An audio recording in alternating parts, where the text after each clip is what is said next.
सख्त गर्मियों के मौसम में हजरत मूसा अलैहिस्सलाम एक रास्ते से गुजरे तो एक शख्स को देखा जो गर्म जमीन पर बैठ के रो रो के अल्लाह पाक से दुआ मांग रहा था।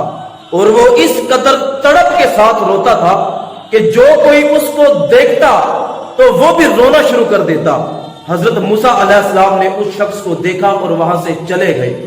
कोहे तूर पर गए, अल्लाह पाक से हम कलाम हुए तो अल्लाह पाक से अर्ज किया कि या अल्लाह, रास्ते में मैंने एक शख्स को देखा जो गर्म जमीन पर बैठकर तुझसे रो रो के दुआ मांग रहा था और वो इस कदर शिद्दत के साथ रोता था कि जो कोई उसको देखता उसे भी रोना आ जाता।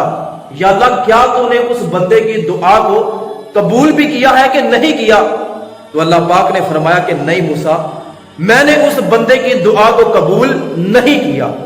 तो मूसा अलैहिस्सलाम बड़े परेशान हुए, अर्ज किया कि या अल्लाह, उसने कौन सा ऐसा गुनाह किया है कि उसके आंसू भी तेरी बारगाह में कबूल नहीं है? तो अल्लाह पाक ने फरमाया कि मूसा, अगर वो शख्स इतना रोता कि रो रो के उसकी जान निकल जाती और वो अपने हाथों को इतना बुलंद कर लेता कि उसके हाथ आसमान तक पहुंच जाते, मैं फिर भी उसकी दुआ कबूल नहीं करूंगा। इसलिए कि मूसा, तू नहीं जानता, ये मेरा ही खाता है, मुझसे ही ऐलान जंग करता है।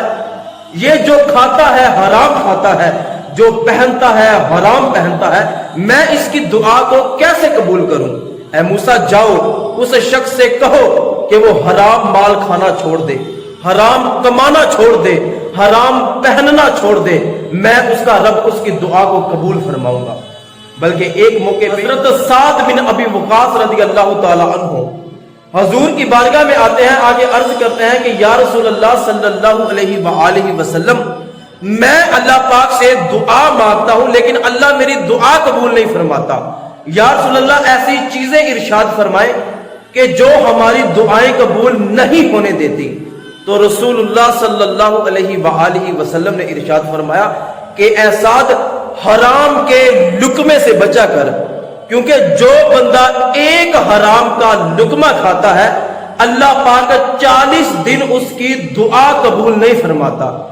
अब देखिए, ये इरशाद नहीं फरमाया कि जो बंदा सारा का सारा हराम खाता है, यहां पे तो इतने बैंक बैलेंस इकट्ठे कर रखे हैं, गाड़ियां हैं और कोठियां डाली हुई हैं, मार्केट में प्लाजे बनाए हुए हैं, पता है कि सारी की सारी हराम कमाई है, और फिर हज उम्रा भी कर रहे हैं, बीवी बच्चों को राशन भी खिला रहे हैं, कपड़े भी उसी हराम कमाई के पहन रहे हैं। बल्कि एक मौके पे प्यारे आका सल्लल्लाहु अलैहि वसल्लम ने इरशाद फरमाया कि जो बंदा 10 दिरहम का एक कपड़ा खरीदता है, उसमें 9 दिरहम हलाल कमाई के, 1 दिरहम हराम कमाई का।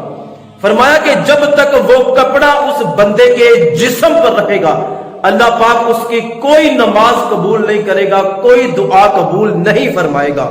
अब देखिए कि आसान लफ्जों में एक बंदे ने 1000 रुपए का सूट खरीदा, अब 900 रुपए हलाल कमाई और 100 रुपए सूद का।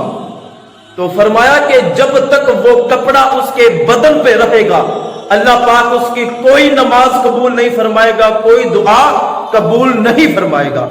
तो हजरत हलाल और हराम के बारे में हमें बहुत ही एहतियात करनी चाहिए, कभी भी हराम के लुकमे के करीब नहीं जाना चाहिए, बल्कि हराम के एक पैसे के करीब भी हमें नहीं जाना चाहिए। अल्लाह पाक का एक नूरी फरिश्ता हर सुबह बैतुल मुकद्दस से ये निदा करता है कि जिसने हराम माल खाया, जिसने हराम माल कमाया, जिसने हराम माल से खरीदा हुआ कपड़ा पहना, अल्लाह पाक ना उसके फर्ज कबूल करेगा और ना ही उसके नफल कबूल करेगा। बल्कि फरमाया कुल्लु लहमिन नुबिता मिनल हराम फन्नारु औला भी, कि जो गोश्त हराम माल से परवरिश पाए वो आग का मुस्तहिक है।